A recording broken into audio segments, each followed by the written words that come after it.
السلام علیکم and welcome دوستوں، ایک اور پوڈ کاسٹ برانڈ نیو نصرت حسین کے ساتھ دل کی بات۔ آج بتاؤں گا آپ کو کہ روہیل حیات اور شہزاد حسن پہلی ملاقات میری ان سے کب اور کیسے ہوئی۔ یہ بتانے کے لیے مجھے آپ کو لے جانا پڑے گا کہ ہمارا سے جو پہلے بینڈ تھا پروگریشنز، وہ کب اور کیسے بنا اور کتنے لوگ اس میں تھے۔ وہ بات ذرا تھوڑی سی لمبی ہو سکتی ہے، لیکن آپ نے محسوس کیا ہوگا کہ کچھ ایک دو پوڈ کاسٹ میرے ذرا ڈیلے ہوئے ہیں۔ وہ جو دل کی بات میں آپ کو بتانا چاہتا ہوں یہ کہ جب میں وہ ریکارڈ کرنے والا ہی تھا تو یہاں پر ورجینیا میں، جیسے آپ کو علم ہوگا، ایک بلیک ہاک ہیلی کاپٹر یو ایس آرمی کا اور CRJ ایک ایئر لائنر، اس کا حادثہ ہوا۔ اور یقین مانیں کہ کوئی بھی ایئر کریش جب ہوتا ہے تو دل کو بہت لگتی ہے بات، اور بینگ اے سینسٹیو سول میں ریپلیکیٹ کرتا ہوں کہ وہ لاسٹ مومنٹس پائلٹ کے کیا ہوں گے کاکپٹ کے اندر، جب لاسٹ منٹ پہ اس کو نظر آیا ہوگا اور اس نے کوشش کی۔ ضرور آپ نے بہت سارے ویڈیوز دیکھے ہوں گے ان کی کیا وجہ تھی، اور مجھ سے ریسنٹلی ایک جگہ میں گیا ہوا تھا تو مجھ سے پوچھا گیا کہ آپ کا کیا اس میں ٹیک ہے، تو میں نے ان کو یہ بتایا کہ یہ it was bound to happen, یہ ایکسیڈنٹ جو تھا یہ it was waiting to happen. Why? Because ایک بڑی عجیب سی بات ہے کہ ایک جہاز لینڈ کرنے آ رہا ہے اور اس کے نیچے سے کوئی ہیلی کاپٹر ٹریفک اس نے گزرنا ہے۔ یہ کہیں بھی ایسا نہیں ہوتا، اور چاہے وہ اس نے 200 فٹ مینٹین کرنا تھا ہیلی کاپٹر نے، لیکن وہ میرا خیال ہے 325 فٹ پہ تھا۔ اب ظاہر ہے CRJ تو ڈسینڈ کر رہا تھا، اس نے تو رن وے پہ اپنی نظر رکھی ہوئی تھی۔ تو یہ اچھا، وہ 325 فٹ پہ کیوں تھا؟ ایک ذرا سی غلطی آلٹی میٹر سیٹنگ کی۔ اب آپ پوچھیں آلٹی میٹر سیٹنگ کیا ہوتی ہے بھائی؟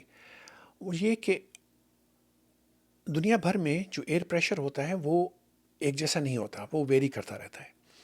تو جو اس ایئر فیلڈ کا جو پریشر ہوتا ہے وہ آلٹی میٹر پہ ہمیں سیٹ کرنا ہوتا ہے، وہ ہمیں ظاہر گراؤنڈ سے ملتا ہے، اور اس میں اگر ہلکی سی بھی آپ نے جو سیٹنگ ہے وہ اگر غلط آپ لگا دیں تو آپ کو لگے گا کہ میں صحیح آلٹیچیوڈ پہ ہوں، لیکن آپ اس سے برعکس ہو سکتے ہیں۔ ایک تو یہ وجہ بھی ہو سکتی ہے، لیکن کچھ موڈ ایسا ہوا نہیں کہ بیٹھ کے میں پھر پوڈ کاسٹ کروں، اور پھر اس کے بعد وہ لیئر جیٹ کا کریش ہوا، جس میں زمین پہ بھی کچھ لوگ بیچارے مارے گئے۔ اس کی وجہ جو میں نے جتنی اس کے بارے میں جو ویڈیوز دیکھے تو لگتا ہے کہ اسپیشل ڈس اورینٹیشن، یعنی جب ہم بادلوں میں ہوتے ہیں تو ہم صرف انسٹرومنٹس پہ انحصار کر رہے ہوتے ہیں، اور انسٹرومنٹ ہی ہم کو بتاتے ہیں کہ جہاز سیدھا ہے، کلائم کر رہا ہے، ڈسینڈ کر رہا ہے، یا ٹرن میں ہے۔ جو پائلٹ حضرات ہیں وہ ظاہر ہے وہ سمجھ گئے ہوں گے کہ ہمارے گیج ہوتا ہے آرٹیفیشل ہورائزن یا ایٹیچیوڈ انڈیکیٹر۔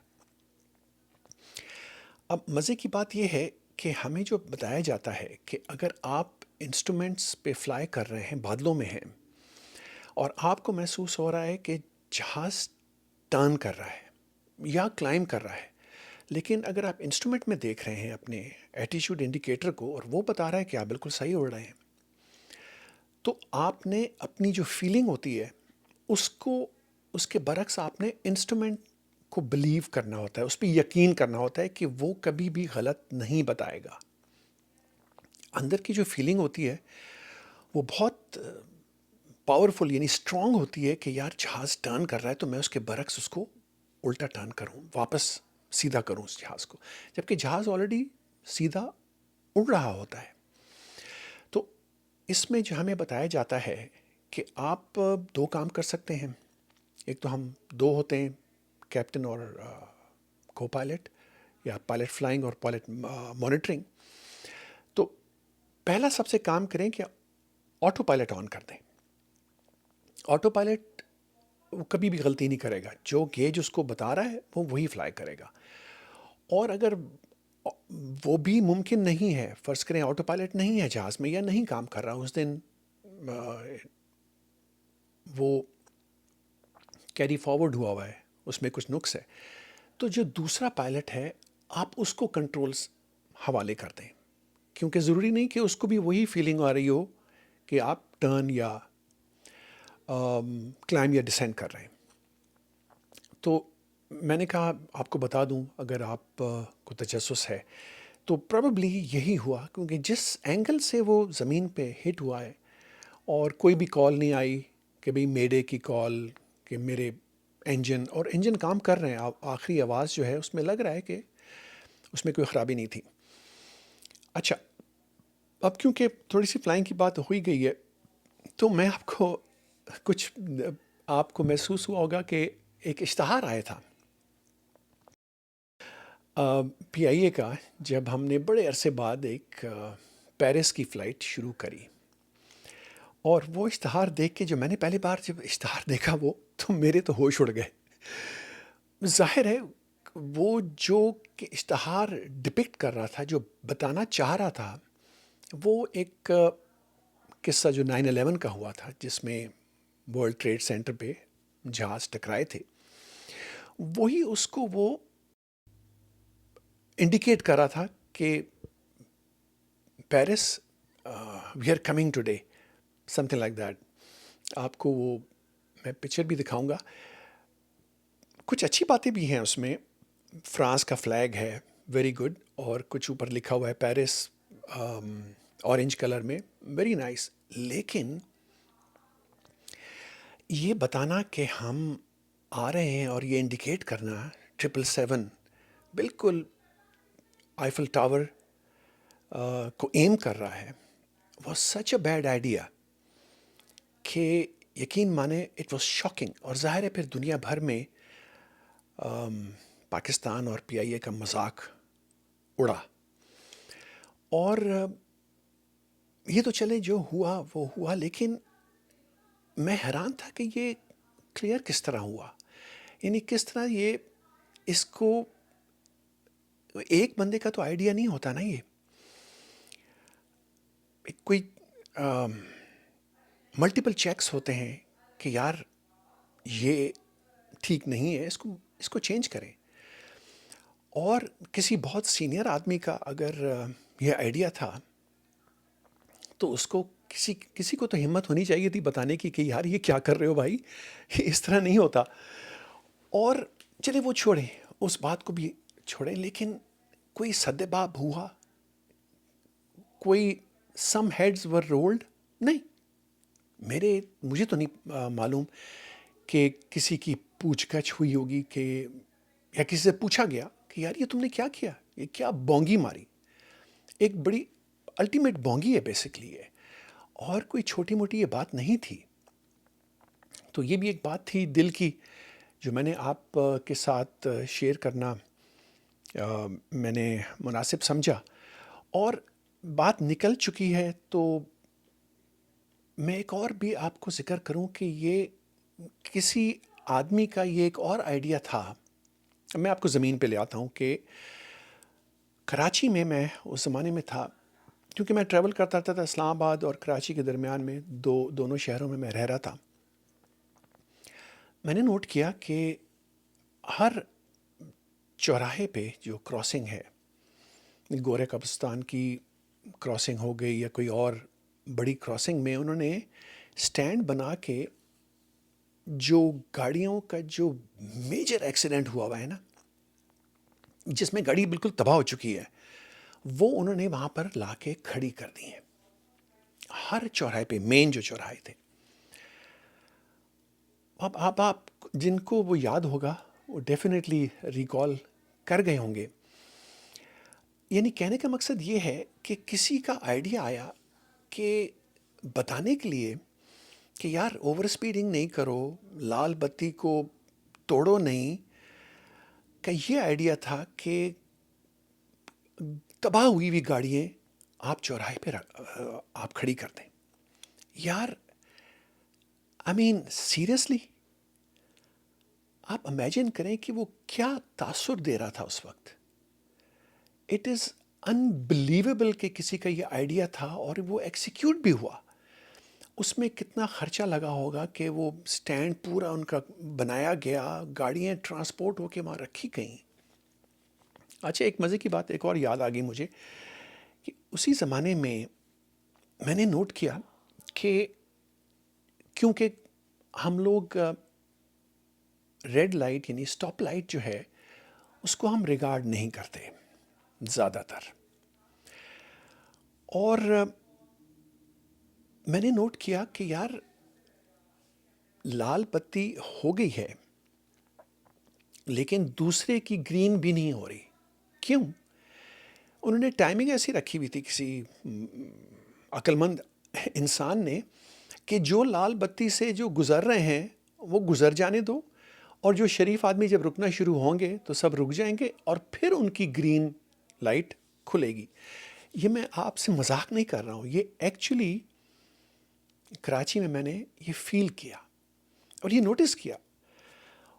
ایک عجیب سی بات تھی کہ بھی دونوں، اس کی بھی لال بتی ہوئی ہے میری بھی، اور ہم بیٹھے ہوئے ہیں. کیوں؟ کہ جتنے لوگ جو نکل جائیں وہاں سے وہ نکل جائیں، پھر میری گرین لائٹ ہوگی. اچھا میں کیونکہ دوحہ میں رہا ہوں 12 سال، مجھے ان کا ایک بڑا اچھا آئیڈیا لگا. میں آپ کو یہ بھی بتا دوں کہ وہ یہاں پر پاکستان میں کیوں نہیں ہو سکتا تھا، یا ہو سکتا ہے. اور وہ یہ تھا کہ جیسے ہی رات کو میرے خیال ہے 10 یا 11، مجھے صحیح ٹائم نہیں پتہ، لیکن وہ ٹائمنگ جو ہے ان سگنل کی وہ بہت شارٹ ہو جاتی ہے، بہت کم. آپ رات کو اگر آ رہے ہیں لیٹ نائٹ 12-1 بجے تو آپ کی لال بتی ہوئی ہے، سگنل ریڈ ہوا ہے، آپ رکیں گے ود ان 10 سیکنڈز، بمشکل 15 آپ وہ گرین ہو جائے گی اور آپ پہ جا سکتے ہیں. اور یہی ہر سگنل آٹومیٹکلی اپنا ٹائم چینج کرتا ہے. تو اس سے ہوتا کیا ہے کہ اب رات کے 1 بجے کوئی ٹریفک نہیں ہے، آپ کو عجیب لگتا ہے یار کہ میں بیٹھ کے انتظار کر رہا ہوں، کس کا انتظار کر رہا ہوں یار، کوئی ٹریفک نہیں ہے.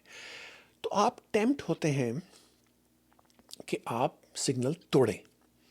اچھا ان ملکوں میں ہر جگہ کیمراز لگے ہوئے ہیں تو سگنل توڑنے کا تو سوال ہی پیدا نہیں ہو سکتا. اور جرمانہ جو ہے ان کا 6,000 قطاری ریال تھا. لیکن ایک بڑا اچھا آئیڈیا جو کہ پاکستان میں یہ اپلائی ہو سکتا ہے، تو بھائی کر دو نا یار، کتنا ٹائم لگتا ہے اس میں. سو دیٹ اور پھر جو لال بتی کا جو لا ہے اس کو اسٹرکٹلی آپ انفورس کریں. ایک تو یہ بات. لیٹلی میں نے ایک اور چیز دیکھی کہ کوئی کمشنر صاحب ہیں پتہ نہیں لاہور میں کہیں، جو گاڑیاں غلط کھڑی ہوئی ہیں ان کے وہ ٹائروں میں نائف چھریاں مار رہے ہیں اور ان کو ڈیفلیٹ کر رہے ہیں. یار دس از 2025 مائی فرینڈ، اس طرح سے نہیں کیا جاتا. میں حیران ہوں کہ کون لوگ ہمارے پہ یہ جو ہے مسلط کر دیے گئے ہیں جو یہ کہتے ہیں کہ یار یہ صحیح طریقہ ہے. یہ بہت غلط طریقہ ہے. یعنی it's like fighting fire with fire, یا آپ ایول کو ایول سے ہی کچلنے کی کوشش کر رہے ہیں. I mean there are lot of I should say better ways of implementing the law. اگر کوئی نہیں باز آ رہا تو گاڑی آپ اٹھا کے ضرور لے جا سکتے ہیں، یا اس کو کلیمپ کر دیں، یا اس پہ ٹکٹ لگا دیں آپ، اور وہ پھر انفورس کریں. آج کل تو ڈیجیٹل ٹیکنالوجی ہے، ایوری بڈی نوز کہ کیا اس کا ایڈریس ہے، بہرحال تو یہ تو کچھ تھیں دل کی باتیں، اور آپ سے میں نے پرومس کیا تھا کہ جو لاہور سے جو میرا ٹیک آف تھا وہ میں نے ابھی تک کیوں نہیں بتایا. اچھا، اس کی وجہ یہ ہے کہ کچھ میں انفارمیشن حاصل کر رہا ہوں، کچھ مجھے فوٹوگرافس چاہیے اس جہاز کی، اور جو اس میں جو ہمارے کسٹمر سروس ڈائریکٹر تھے، سینئر پرسر، ان کا نام مجھے ڈھونڈنا ہے. تو وہ پورا ایک پوڈ کاسٹ میں اس کے اوپر کروں گا انشاءاللہ. تو اگلا پھر آپ کو بتائیں گے کہ پروگریشنز جو گروپ تھا اس میں کون کون لوگ تھے، کیسے بنا، اور پھر اس کی وجہ سے روہیل حیات اور شہزاد حسن سے ملاقات ہوئی.